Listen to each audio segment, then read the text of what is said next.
যারা এই ফুলের ঝাড়ু তৈরি করছেন তারা কোনো না কোনোভাবে শারীরিক প্রতিবন্ধী। তাদের কারো একটি পা নেই, কারো পা বাঁকা, আবার কেউ কথা বলতে পারেন না, কেউ শ্রবণ প্রতিবন্ধী। এত শারীরিক সমস্যা থাকার পরেও তারা দমে যায়নি, ছুটে চলেছেন আপন মেধা ও মনোবল নিয়ে। ভিক্ষা ও অন্যের কাছে হাত না পেতে সমাজের অন্য সব মানুষের মতো তারাও নিজের ভাগ্যের চাকা সচল করতে প্রতিবন্ধকতার মধ্যেও করেছেন হাড়ভাঙা পরিশ্রম। নিজেদের ভাগ্য নিজেরাই বদলাতে শুরু করেছেন এই মানুষগুলো।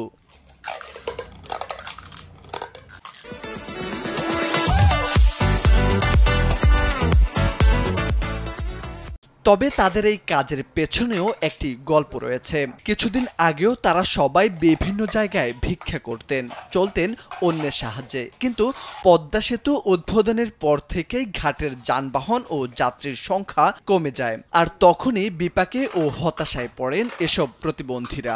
তাদের সংসারে নেমে এসেছিল হতাশার ছায়া। তবে বর্তমানে এখন ভাগ্যের পরিবর্তন ঘটেছে তাদের।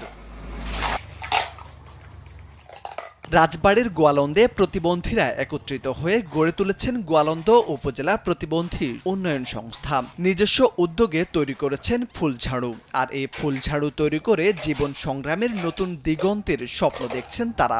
সেই স্বপ্নে স্থানীয় চাহিদা মিটিয়ে তাদের নিজেদের হাতে তৈরি ফুলঝাড়ু ছড়িয়ে যাবে দেশের বিভিন্ন জেলায়। ওই প্রতিবন্ধী অফিসে ঝাড়ু বানাচ্ছে, আমাদের কাছে ভালো লাগতেছে। তারপরে এরা মনে করেন যে আমরা এখানে অসহায় প্রতিবন্ধী, এরা মনে করেন আমাদের নিয়েও কাজ করতেছে। এই যে ঝাড়ু বানাইতেছে, তারপর মনে করেন করতেছে, খুব সুন্দর একটা ব্যবসা। প্রতিদিন সকাল থেকে রাত পর্যন্ত ফুলঝাড়ু তৈরিতে ব্যস্ত সময় পার করছেন এসব প্রতিবন্ধী জনগোষ্ঠী। জেলার দৌলতিয়া ফেরিঘাট রোডের শাহাদাত মেম্বার পাড়া এলাকায় অবস্থিত গোয়ালন্দ উপজেলা প্রতিবন্ধী উন্নয়ন সংস্থার অফিসে তারা এসব ঝাড়ু তৈরি করছেন। বাজারে যে বিক্রি হচ্ছে তার চেয়ে বেশি এটা শক্ত, এটা বেশি বিক্রি হবে। তারপরও এরা প্রতিবন্ধীরা বানাচ্ছে, এদের ঝাড়ুটা সবাই কেনার জন্য আগ্রহ থাকে। ভিক্ষা ভিত্তি করে মানুষের কাছে 2, 4, 5, 10 টাকা নিয়ে এদের সংসার দিন আনে দিন খাওয়া ভালো মতো চলতো না। এরা সেটা ছাড়িয়ে নিজেদের মধ্যে তা কিছু অর্থ দিয়ে এরা কয়েকজন আছে, এরা সমিতি করছে, সমিতির মাধ্যমে কিছু টাকা টুকে এরা দিয়ে ঝাড়ু প্রকল্প করে বাজার বিক্রি করিয়া এরা ডাল ভাত খাওয়ার মতো ব্যবস্থা এরা করছে।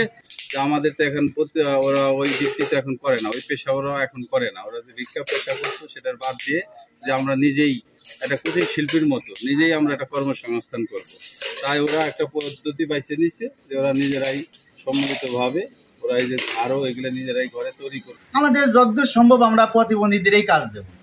প্রতিবন্ধীরা যেভাবে পারে এরা মার্কেটিং করবে, এরা মাল আনবে, এনে এই জায়গায় এরা হলো নিজেরাই তৈরি করে মার্কেটে সেল দিবে। ঝাড়ু তৈরি ও নিজেদের আত্মকর্মসংস্থান সৃষ্টিতে প্রতিবন্ধীদের পাশে থাকার আশ্বাস দিয়েছেন গোয়ালন্দ উপজেলা নির্বাহী কর্মকর্তা জ্যোতি বিকাশ চন্দ্র।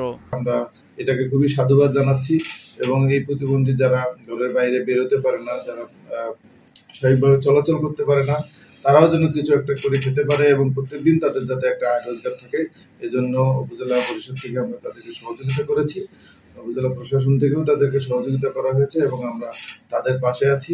474 জন প্রতিবন্ধীদের নিয়ে গোয়ালন্দ উপজেলা প্রতিবন্ধী উন্নয়ন সংস্থা গঠিত হয়েছে। দেশের সকল প্রতিবন্ধীদের আদর্শ হতে পারেন তারা।